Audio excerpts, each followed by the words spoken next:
मेरा देश, मुझे तो कहीं कोई पावन चक्की या लकड़ी के जूते दिखाई नहीं दिए। वास्तव में उन्होंने मंडप को गलत नाम दे दिया था। वो है होलैंड के ईस्ट इंडीज़ का मंडप। मुझे वहाँ जाने का समय नहीं मिला। मुझे यकीन है कि उसके वहाँ होने का वही कारण होगा जो कि बाकी सभी ज़रूरत से ज़्यादा महंगे अधिष्ठानों का था। लेकिन सुनने में आया है कि मंडप बहुत दिलचस्प है। वो उठ खड़ा हुआ। एक कार्ड निकालते हुए उसने जेब से एक सोने का पेन निकाला और कार्ड से अपना दूसरा नाम काट दिया। यह उसकी उम्मीद का संकेत था कि किसी दिन हम करीब आ सकेंगे। वो हाथ पर एक औपचारिक चुंबन देकर विदा ले गया। मैंने कार्ड को देखा। परंपरा अनुसार उस पर पता अंकित नहीं था। मैं बेकार वस्तुएं जमा करने की शुरुआत करना नहीं चाहती थी। तो जैसे ही वो नज़रों से ओझल हुआ, मैंने कार्ड तोड़ मरोड़ कर फेंक दिया। 2 मिनट बाद मैं वो कार्ड उठाने वापस लौटी। यह वही आदमी था जिसके नाम राजदूत के पत्र दिया गया था, जिसके नाम राजदूत ने पत्र दिया था। भाग 2। छरहरी लंबी निरंकुश जानवरों सी दिलकश लोच वाली माता हरी की घनी काली जुल्फ़ों में पेचों खम लहराते हुए हमें जादुई दुनिया में पहुंचा देते हैं। हसीनों से ज़्यादा हसीन यह बला अपने बदन से एक अनजानी सी त्रसदी लिख रही है। हजारों लोच और हरकतें हजारों अलग अलग लय को ताल के साथ लाजवाब समा फांद देती है। अखबार की इन कतरनों की ये पंक्तियाँ किसी बिखरी ज़िंदगी के तिनके हैं जो उस ज़िंदगी की कहानी बयान कर रहे हैं जो मुझे अब याद भी नहीं। यहाँ से आज़ाद होते ही इन कतरनों को मैं चमड़े के जिल्द में चढ़वा दूँगी जिसके हर पन्ने पर सुनहरी किनारी होगी। यह अपनी बेटी के लिए मेरी वसीयत होगी, क्योंकि मेरा रुपया पैसा तो सब जब्त कर लिया गया है। जब हमारा मिलन होगा तो मैं उसे फॉलिस फर्जेरे के बारे में बताऊंगी, जहाँ नृत्य करना हर एक नर्तकी का सपना होता है जो दर्शकों के सामने अपनी कला का प्रदर्शन करना चाहती हैं। मैं उसे बताऊंगी कि मैड्रिड डे लॉस ऑस्टियास कितना खूबसूरत है, उसने ही खूबसूरत है बर्लिन और मेंटो कार्लो के महल। हम ट्रोकादेरो और सर्कल रॉयल की सैर करेंगे और हम मैकिशम रमपल मेयर और उन सभी रेस्तराओं में जाएंगे जो अपने सबसे प्रसिद्ध ग्राहकों के लौट आने पर खुशी जाहिर करेंगे। हम साथ साथ इटली जाएंगे और वहाँ उस मरदूद डायग्लेव को दिवालियेपन की कगार पर देखकर खुश होंगे। मैं उसे मिलान स्थित ला स्केला दिखाऊंगी और गर्व से कहूंगी, यहाँ मैंने मर्सेनो द्वारा रचित वेकस एंड गाम्ब्रिनस पर नृत्य प्रस्तुत किया था। मुझे यकीन है कि मैं फ़िलहाल जो ज़िंदगी जी रही हूँ वो मेरी प्रसिद्धि को बढ़ाने का ही काम करेंगे। कौन नहीं चाहेगा कि उसे कातिल हसीना के तौर पर देखा जाए, एक कथित जासूस जिसके पास गुप्त जानकारियों का भंडार है। सब खतरे से खिलवाड़ करते हैं जब तक वो खतरा असल में मौजूद ना हो। शायद वो मुझसे सवाल करेंगी, और मेरी माँ मार्गरेथा मैकलायड, उसका क्या? और मैं जवाब दूंगी, मैं नहीं जानती वो औरत कौन है। अपनी सारी ज़िंदगी मेरी सोच और बर्ताव माता हरी जैसा रहा है। वो औरत जो मर्दों की अशक्ति और औरतों की ईर्ष्या की पात्र रही है और हमेशा रहेगी। जब से मैंने होलैंड को छोड़ा तब से मुझ में दूरी और खतरों का एहसास भी कहीं खो गया है। अब दोनों से ही मुझे डर नहीं लगता। मैं जब पेरिस आई थी तो ना मेरे पास पैसे थे ना ही ढंग के परिधन, और अब देखो मैं कितना आगे पहुंच गई हूँ। तुम्हारे लिए भी मैं यही आशा करती हूँ। और मैं अपने नृत्य के बारे में बात करूँगी। शुक्र है कि मुद्राएं और पोशाकों को दर्शाती तस्वीरें मेरे पास मौजूद हैं। उन आलोचकों के कथन के विपरीत जो मुझे कभी समझ ही नहीं पाए। मैं जब भी मंच पर हुआ करती थी तो मैं उस औरत को भुला दिया करती थी जो मैं थी और सब ईश्वर को अर्पित कर देती थी। यही वजह थी कि मैं आसानी से निर्वस्त्र हो जाया करती थी। उस पल मैं कुछ नहीं होती थी, अपना बदन भी नहीं, मैं स्वयं ही नृत्य बन जाया करती थी, सृष्टि से संलाप करता हुआ नृत्य। मैं मोंशियार गुइमे की हमेशा आभारी रहूँगी। उन्होंने नृत्य प्रदर्शन का पहला अवसर मुझे प्रदान किया था। अपने निजी संग्रहालय में और ख़ास अपने निजी संग्रह के लिए एशिया से आयात की गई महंगी पोशाकें दी थीं। हालांकि इसकी कीमत मुझे आधा घंटा आनंद रहित यौन क्रिया से चुकानी पड़ी थी। मैंने 300 दर्शकों के सामने नृत्य किया, जिनमें पत्रकार, मशहूर हस्तियां और कम से कम 2 राजदूत मौजूद थे, एक जापानी और एक जर्मन। 2 दिन बाद अखबारों में बस एक ही खबर छाई थी, एक विदेशी महिला जिसका जन्म डच साम्राज्य के एक दूर दराज कोने में कहीं हुआ था, जो अपने साथ वहाँ के लोगों की धार्मिकता और उन्मुक्तता के लिए आई थी। संग्रहालय के मंच पर शिव की प्रतिमा सुशोभित थी, हिंदुओं की सृजन और संहार के देवता।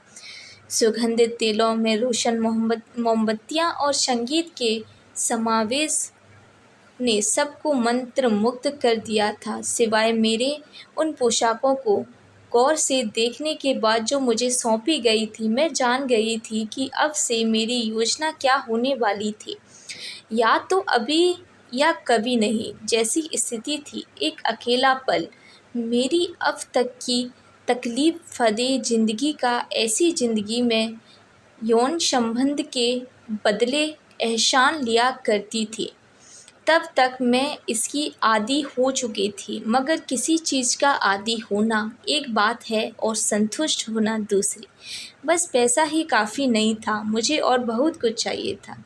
जब मैंने नृत्य शुरू किया तब मैं जानती थी कि मुझे कुछ ऐसा करना पड़ेगा जैसे नर्तकियाँ सिर्फ कैबरे में किया करती थी, बिना किसी वजह से, बस बेपरवाह होकर। मैं एक इज्जतदार जगह पर थी जहां दर्शक उत्सुक थे कुछ नई अदाएं देखने के लिए, मगर उनमें उन स्थानों पर जाने की हिम्मत नहीं थी जहां वो उन्हें देख सकते थे। उन्हें डर था कि कोई उन्हें वहां देख ना ले। मेरी पोशाक कई नकाबों से बनी थी जो एक के ऊपर एक परत दर परत चढ़े थे। मैंने पहला नकाब उतारा और किसी ने कुछ खास ध्यान नहीं दिया, पर जब मैंने दूसरा नकाब उतारा, उसके बाद तीसरा, तो लोग एक दूसरे को देखने लगे। 5वें नकाब के उतारने तक लोग मेरी हर हरकतों को ध्यान से देखने लगे। उन्हें नृत्य की परवाह नहीं थी, वो तो केवल यह सोच रहे थे कि किस हद तक जाने वाली हूँ। औरत भी यही सोच रही थी। जबकि नृत्य के दौरान मेरी नज़रें उनकी नज़रों से मिली तो मैंने उनमें ना तो आश्चर्य देखा और ना ही गुस्सा। नृत्य ने उन्हें भी पुरुषों के सामने ही शायद उत्तेजित कर दिया था। मैं जानती थी कि अगर मैं अपने देश में ऐसा नृत्य करती तो तुरंत जेल भेज दी जाती, पर फ्रांस तो समानता और स्वतंत्रता की मिसाल था।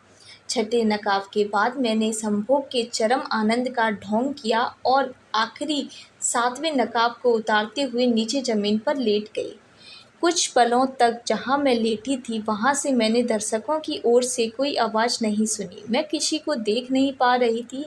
लगता था वो दबराकर पथरा गए थे। फिर पहला शब्द सुनाई दिया, सावाज़, जो किसी महिला की आवाज़ में था, और जल्द ही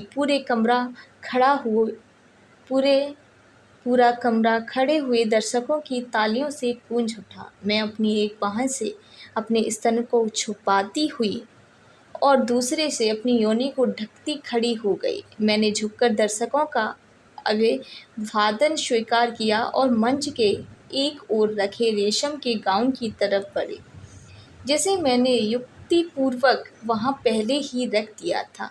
मैं उसे पहनकर लौटी और दर्शकों को लगातार बजती तालियों पर आभार व्यक्त करती रही और फैसला किया कि नृत्य के बाद लौटकर ना आना ही बेहतर है। यह रहस्य का ही एक अंश था। हालांकि मैंने गौर किया कि एक दर्शक ने ताली नहीं बजाई थी, वो बस मुस्कुरा रही थी। मैडम गुई में निमंत्रण अगली सुबह पहुँचे। उनमें से एक मैडम किरेवस्की की तरफ से था, जो वही नृत्य का चैरिटी भोज के लिए दोहराना चाहती थी, जो घायल रूसी सैनिकों के लिए धन एकत्रित करने के लिए आयोजित किया जा रहा था।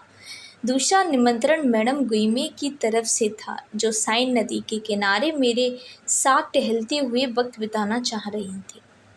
अखबार बेचने वाले ठिकानों पर अब तक मेरी तस्वीर नज़र नहीं आ रही थी, ना ही कोई सिगरेट, सिगार या नहाने का प्रसाधन मेरे नाम से बच रहा बाजार में था। मैं अब तक एक अनजान हस्ती थी, मगर मैं सबसे महत्वपूर्ण कदम उठा चुकी थी। दर्शकों में मौजूद हर व्यक्ति रोमांचित ही लौटा था, और इससे बेहतर प्रचार की उम्मीद तो मैं भी नहीं कर सकती थी। अच्छा है कि लोग जाहिल हैं, मैडम गुइमे बोली, क्योंकि तुमने जो नृत्य किया उसमें कुछ भी ऐसा नहीं था जो पूर्वी रिवाज का हिस्सा था।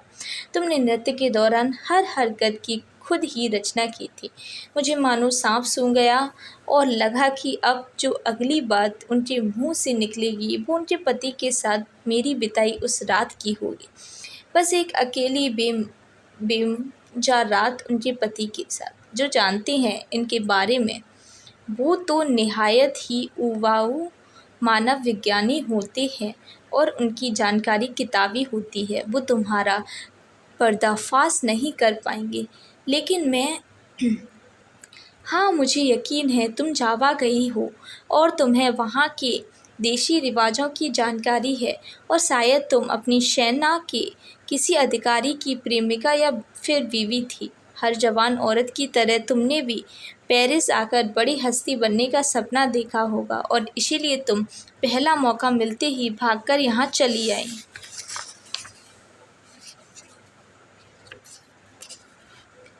हम अब खामोश चल रहे थे। मैं चाहती तो झूठ बोलती रहती। अपनी पूरी ज़िंदगी मैंने यही किया था, और मैं किसी की तरह का झूठ बोल सकती थी सिवाय उसकी जिसकी जानकारी मैडम गुइमे को पहले से थी। बेहतर यही था कि इंतज़ार करते हुए यह देखना कि यह बातचीत क्या मोड़ लेने वाली है। तुम्हारे लिए मेरे पास कुछ सुझाव है। जब हम उस पार लोहे की विशाल मीनार तक जाने वाले पुल पर बढ़ने लगे तो मैडम गुइमा ने कहा, मैंने पूछा कि क्या हम कहीं बैठ सकते हैं। मेरे लिए लोगों की भीड़ से गुजरते हुए बातों पर ध्यान दे पाना मुश्किल हो रहा था। वो मान गई और सेंट डे मार्स पर हमें एक बेंच मिल गया। गंभीर और उदास से कुछ आदमी धातु की गेंदों से एक लकड़ी के टुकड़ों को निशाना बना रहे थे। मुझे हश यह नज़ारा मुझे हास्यास्पद लगा। मैंने अपने कुछ दोस्तों से बात की थी जिन्होंने तुम्हारा नृत्य देखा था। मैं जानती हूँ कि कल अखबार तुम्हें आसमान पर बिठा देंगे, पर मुझे तो बेफिक्र रहो, मैं तुम्हें पूर्वी नृत्य के बारे में किसी से कुछ नहीं कहूँगी। मैं सुनती रही। बहस भी तो किस बात पर। मेरा पहला सुझाव बेहद मुश्किल है और इसका तुम्हारे नृत्य प्रदर्शन से कोई लेना देना नहीं है। कभी प्यार में मत पड़ना। प्यार एक जहर है। एक बार प्यार हो जाए तो खुद की ज़िंदगी पर काबू नहीं रहता। दिल और दिमाग किसी और की मिल्कियत बन जाते हैं। पूरा अस्तित्व ही खतरे में पड़ जाता है।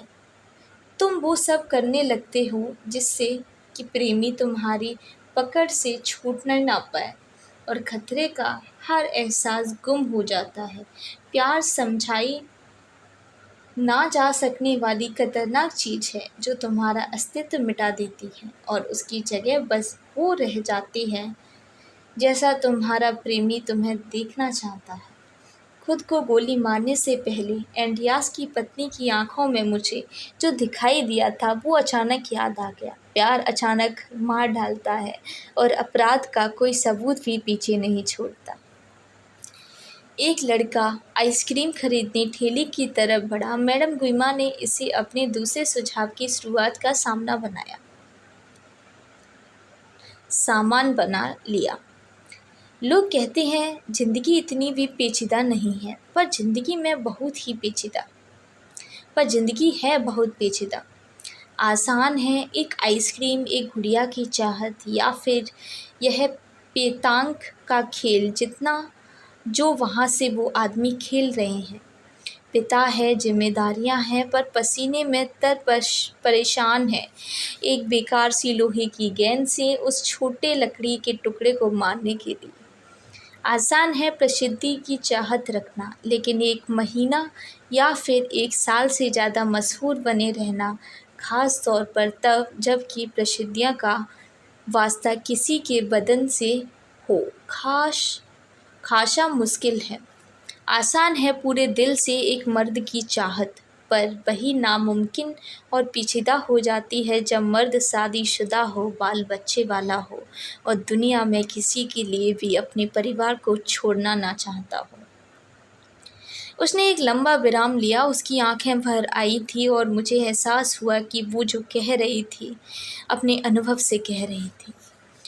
बात करने की बारी अब मेरी थी। एक ही सांस में मैंने उसे बता दिया कि हाँ, मैंने झूठ बोला था। ना तो मैं डच ईस्ट इंडीज़ में पैदा हुई थी, ना ही मेरा पालन पोषण वहाँ हुआ था, पर मैं उस जगह को अच्छी तरह से जानती थी और उन औरतों की पीड़ा के बारे में भी जो वहाँ स्वतंत्रता और रोमांस की तलाश में गई थी, पर वहाँ उन्हें केवल ऊब और अकेलापन ही मिला था। जितना संभव था उतनी ईमानदारी से मैंने एंड्रियास की अपनी पत्नी के बीच हुई आखिरी बातचीत को फिर से प्रस्तुत करने की कोशिश की, ताकि मैडम गुइमा को कुछ राहत का एहसास करा पाऊँ, बिना यह जताए कि मैं जान चुकी हूँ कि मुझे दिए गए सुझाव में वो अपनी ही बात कर रही थी। दुनिया में हर चीज़ के 2 पहलू होते हैं। जिन लोगों का प्रेम नाम के क्रूर भगवान ने त्याग कर दिया, वो भी निंदनीय है, क्योंकि वे अतीत में झांक कर यही सोचा करते हैं कि उन्होंने भविष्य के लिए क्यों इतनी योजनाएं बनाई थी। पर अगर वो अपनी यादों को अच्छी तरह खंगालें तो उन्हें वो दिन याद आएगा जब उन्होंने उस बीज को रोपा था और कैसे उसकी देखरेख की थी, खाद डाली थी और उसे बड़ा किया जब तक वो पेड़ नहीं बन गया। एक ऐसा पेड़ जिसे जड़ से कभी उखाड़ा नहीं जा सकता। सहज भाव से मेरा हाथ अपने बैग पर उस जगह जा पहुंचा जहां उन बीजों की पोटली रखी थी, जिसे मेरी माँ ने मरने से पहले मुझे दिया था। मैं उसे हमेशा अपने साथ रखती थी। जब एक औरत या एक मर्द का त्याग उनका प्रेमी करता है, तब उनका ध्यान केवल अपनी पीड़ा पर ही केंद्रित रहता है। कोई यह नहीं सोचने की कोशिश करता कि उस पर क्या बीत रही होगी। शायद वो भी अपने दिल को किसी के पास छोड़ समाज के कारण अपने परिवार के साथ रहने पर पीड़ा का अनुभव कर रही हो। हर रात अपने बिस्तर पर लेटे नींद से कोसों दूर उलझन में खोई सोचते होंगे कि कहीं उनका फैसला गलत तो नहीं था। कई बार उन्हें लगता होगा कि अपने बच्चे और परिवार को बचाना ही उनका कर्तव्य था, पर समय उनका साथ नहीं देता। विरह का पल काल के जितना पीछे छूटता जाता है, उतनी ही उनकी स्मृतियाँ उन कठिन पलों से विशुद्ध होती जाती हैं और उस खो गए स्वर्ग की चाहत में बदल जाती हैं। दूसरा व्यक्ति बेबस हो जाता है, वो दूर होता जाता है, वो पूरा सप्ताह विचलित रह कर बिता देता है और शनिवार और रविवार को अपने दोस्तों के साथ गेंद खेलने सेंट डिमास चला आता है। उसका बेटा आइसक्रीम का आनंद लेता है। उसकी पत्नी उदास आँखों से बैठी अपने सामने से आलीशान लिबास पहने लोगों को आते जाते निहारती रहती है। कोई हवा इतनी तेज नहीं जो नौका का रुख बदल दे। वो बंदरगाह में बंधी रहती है और केवल शांत पानी में ही उतरा करती है। सब पीड़ा और कष्ट का अनुभव करती हैं, जो छोड़ गए, जो रह गए, उनके बच्चे और परिवार सब, पर कोई कुछ नहीं कर पाता। मैडम गुइमा की नज़रें बगीचे के कोने में लगी गई घास पर जमी रही। वो ऐसा दिखावा कर रही थी कि वो मेरे शब्दों को सिर्फ सहन कर रही थी, लेकिन मुझे पता था कि मैंने कोई पुराना घाव कुरेद दिया था, जिसमें से फिर खून रिसने वाला था। कुछ देर बाद वो खड़ी हो गई और वापस लौटने का सुझाव दिया। उनके नौकरों ने शायद रात का भोजन बना भी लिया होगा। कोई प्रसिद्ध और प्रभाव में उभरता हुआ कलाकार अपने मित्र के साथ उसके पति का संग्रहालय देखने आने वाला था, और फिर शाम का अंत उस कलाकार की गैलरी में जाने से होने वाला था, जहां वो अपने बनाए चित्र उसे दिखाना चाहता था। जाहिर है उसकी मंशा मुझे कुछ बेचैन की है। जाहिर है कि उसकी मंशा मुझे कुछ बेचने की है, जबकि मेरी मंशा नए और अलग-अलग लोगों से मिलने की है, उस दुनिया से बाहर निकलने की जहां अब मैं उबने लगी हूँ। हम आराम से चलते रहे। पुल पार करने से पहले ट्रॉकादेरो के पास उसने पूछा कि क्या मैं उनके साथ आना चाहूँगी। मैंने यह कहते हुए हामी भर दी कि मैं अपना शाम को पहना जाने वाला गाउन होटल पर ही छोड़ आई हूँ और पहनी हुई पोशाक शायद उस मौके के लिए उपयुक्त न हो। सच्चाई तो यह थी कि मेरे पास ऐसा कोई गाउन था ही नहीं जो उन शानदार और आकर्षक पोशाकों की बराबरी कर सकता हो जिनकी पहने हमने उन महिलाओं को देखा था जो पार्क में टहलने आई थीं। होटल शब्द का प्रयोग मैंने उस बोर्डिंग हाउस के लिए किया था जहां मैं पिछले 2 महीनों से रह रही थी और जो अकेला ऐसा था जो मुझे मेहमानों को मेरे शयन कक्ष तक ले जाने देता था। लेकिन औरत बिना एक शब्द बोले भी एक दूसरे की बात समझ लेती हैं। अगर तुम चाहो तो आज रात के लिए मैं तुम्हें पोशाक दे सकती हूँ। मेरे पास ज़रूरत से ज़्यादा पोशाकें हैं। मैंने उसका प्रस्ताव मुस्कुराकर स्वीकार कर लिया और हम वापस उसके घर की तरफ चल पड़े। जब हमें यह पता नहीं होता कि ज़िंदगी हमें कहाँ ले जा रही है, तब हम कभी खोते नहीं हैं। ये पैब्लो पिकासो है, वो कलाकार जिनके बारे में मैंने तुम्हें बताया था। जिस पल से हमारा परिचय हुआ, उस पल से पिकासो बाकी मेहमानों को भूल पूरी शाम मुझसे बात कर पाने की कोशिश में लगा रहा। उसने मेरी खूबसूरती की सराहना की, अपने लिए पोज करने का आग्रह किया और कहा कि मुझे उसके साथ मलागा चलना चाहिए। हफ्ता भर पेरिस के पागलपन से दूर रहने के खातिर ही सही, उसका एक ही लक्ष्य था, और वो क्या था उसे मुझे बताने की ज़रूरत नहीं थी। वो था मुझे अपने बिस्तर तक ले जाना। मैं उस बदसूरत फटी-फटी आँखों वाले रूखे आदमी की संगत में लज्जित महसूस कर रही थी, जिसे खुद पर महान कलाकारों से भी महान होने का गुमान था। उसके दोस्त ज़्यादा दिलचस्प थे, जिनमें एक इतालवी अमेदियो मोदिगिलियानी भी था, जो ज़्यादा कुलीन, ज़्यादा सजीला नज़र आ रहा था और जिसने कभी भी जबरन मुझसे बात करने की कोशिश नहीं की थी। जब पैब्लो अपने कभी न खत्म होने वाले समझ से परे कला की दुनिया में हो रही क्रांतियों के बखान खत्म करता, मैं मोदिगिलियानी की तरफ मुड़ जाती। मेरी इस हरकत पर शायद पिकासो गुस्से से भरा जा रहा था। अब क्या करती हैं? अमेदियो ने पूछा। मैंने समझाया कि मैं जावा के कबीलों के पावन नृत्यों की समर्पित हो। हालांकि वो शायद कुछ समझ नहीं सका। वहीं वो नम्रता से नृत्य में आँखों की महत्ता के बारे में आँखों की महत्ता की बात करने लगा। वो आँखों के आकर्षित था और जब भी वो नृत्य देखने थिएटर जाता था, वो नृत्य करने वालों की शरीर की हरकतों की वजह से उनकी आँखों को गौर से देखा करता था कि वो क्या कहने की कोशिश कर रही थी। मुझे उम्मीद है कि जावा के पावन नृत्यों में ऐसा ही होता होगा। मैं उनके बारे में कुछ नहीं जानता। मैं बस इतना जानता हूँ कि पूर्व के नर्तक अपने शरीर को एकदम स्थिर किए अपनी पूरी ताकत जो कहना है वो आँखों से इज़हार करने में लगा देते हैं।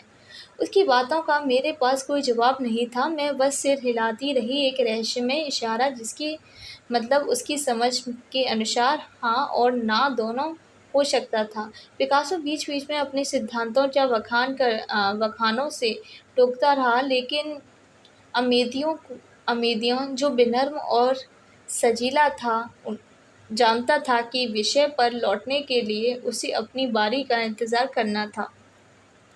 कुछ सलाह दूँ तुम्हें? उसने पूछा।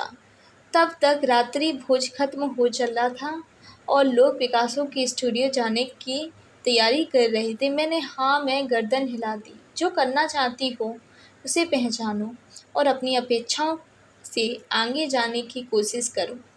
अपने नृत्य में सुधार लाओ, खूब अभ्यास करो और अपने लिए ऐसा लक्ष्य तय करो जिसे हासिल करना मुश्किल हो। क्योंकि यही है एक कलाकार का लक्ष्य, अपनी हदों के पार निकलना। ऐसा कलाकार जो कम की चाहत कर उसे पा भी लेता है। जब भी ज़िंदगी के नाकामयाब ही रहता है, तब भी ज़िंदगी में नाकामयाब ही रहता है। उस स्पेनवासी का स्टूडियो ज़्यादा दूर नहीं था, इसलिए हम सब पैदल ही चल दिए। वहाँ कुछ कृतियों ने मुझे चकित किया और कुछ से मुझे बस घृणा सी होने लगी। पर क्या यही इंसान की दशा नहीं, बीच से बिना रुके एक चरम से दूसरे चरम तक निकल जाना। उसे चढ़ने की खातिर मैं एक पेंटिंग के सामने रुकी और पूछी कि वो चीज़ों को पेचीदा बनाने पर क्यों जोर देता था। मुझे 4 साल लगे नवयुग मास्टरों की तरह पेंटिंग बनाना सीखने में, मगर पूरी ज़िंदगी लग गई एक बच्चे की तरह चित्र बनाने की कला फिर से सीखने में। यही असली राज है बच्चों की चित्रकारी। जो तुम देख रही हो वो शायद तुम्हें बचकानी लगे, पर कला में यह उसका प्रतिनिधित्व करती है जो सबसे महत्वपूर्ण है। उसका जवाब बहुत बढ़िया था, पर मैं वक्त के पीछे लौटकर उसके बारे में अपनी राय नहीं बदलना चाहती थी।